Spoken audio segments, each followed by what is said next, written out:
Cyrus king of Persia, build the temple of God. In the first year of Cyrus king of Persia, this fulfilled the message of God preached by Jeremiah. God prodded Cyrus king of Persia to make an official announcement throughout his kingdom. He wrote it out as follows: From Cyrus king of Persia, a proclamation, God, the God of the heavens, has given me all the kingdoms of the earth. He has also assigned me to build him a temple of worship in Jerusalem, Judah. Who among you belongs to his people? God be with you. Go to Jerusalem which is in Judah and build the temple of God, the God of Israel, Jerusalem's God. Those who stay behind, wherever they happen to live, will support them with silver, gold, tools, and pack animals, along with freewill offerings for the temple of God in Jerusalem. The heads of the families of Judah and Benjamin, along with the priests and Levites, everyone, in fact, God prodded, set out to build the temple of God in Jerusalem. Their neighbors rallied behind them enthusiastically with silver, gold, tools, pack animals, expensive gifts, and, over and above these, freewill offerings. Also, King Cyrus turned over to them all the vessels and utensils from the temple of God that Nebuchadnezzar had hauled from Jerusalem and put in the temple of his gods. Cyrus king of Persia put Mithredath the treasurer in charge of the transfer.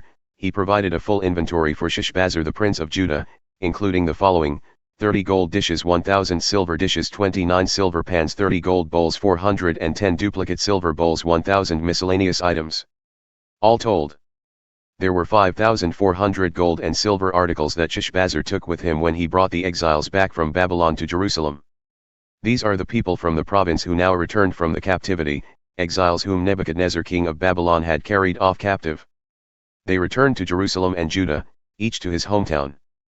They came in company with Zerubbabel, Shua, Nehemiah, Seraiah, Reelaiah, Mordecai, Bilshan, Mispar, Bigvai, Rehum, and Bana.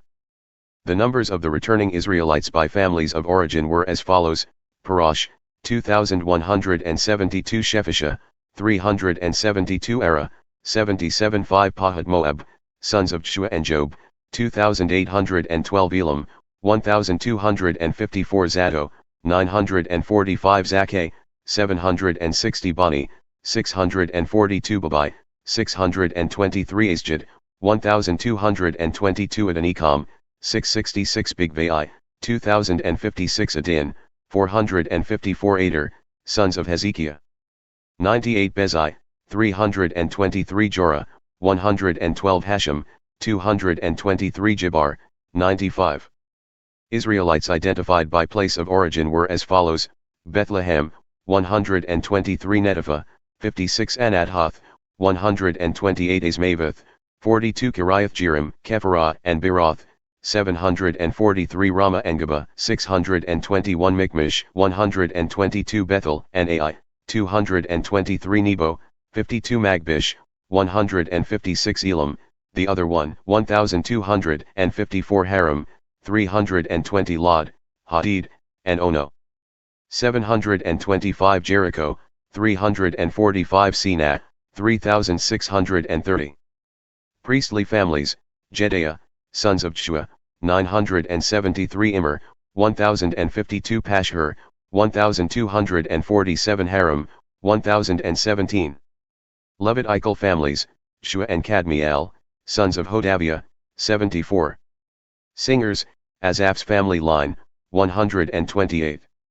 Security guard families: Shallum, Ader, Talman, Akub, Hadida, and Shobai, 139. Families of temple support staff: Zihah, Hashupha, Tabaoth, Kuros, Siaha, Padon, Lebanah, Hagaba, Akub, Hagab, Shalma, Hanan, Gidel, Gahar, Reelaiah, Rezin, Nekada, Gazam, Ua, Pasi, Bisay, Esnah, Munim, Nephusim, Bakbuk, Hakupha, Harhur, Bozluth, Mehida, Harsha, Barkos, Sisera, Timah, Nezia, and Hatipha. Families of Solomon's servants: Sotai, Hassapharoth, Perudah, Jalah, Darkan, Gidel, Shephisha, Hatil, Pokereth-Hazzebaim, and Ami.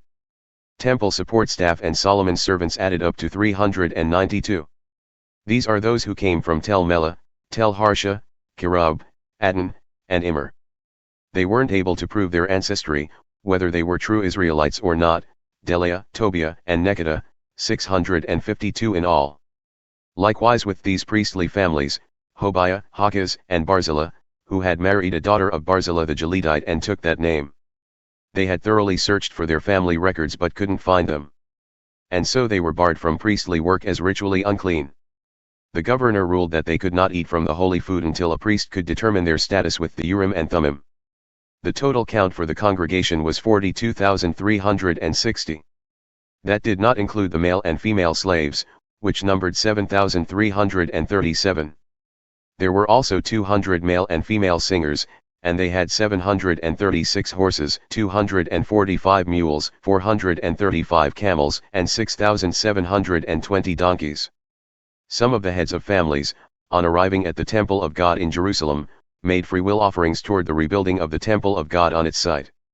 They gave to the building fund as they were able, about 1,100 pounds of gold, about 3 tons of silver, and 100 priestly robes. The priests, Levites, and some of the people lived in Jerusalem. The singers, security guards, and temple support staff found places in their hometowns. All the Israelites found a place to live.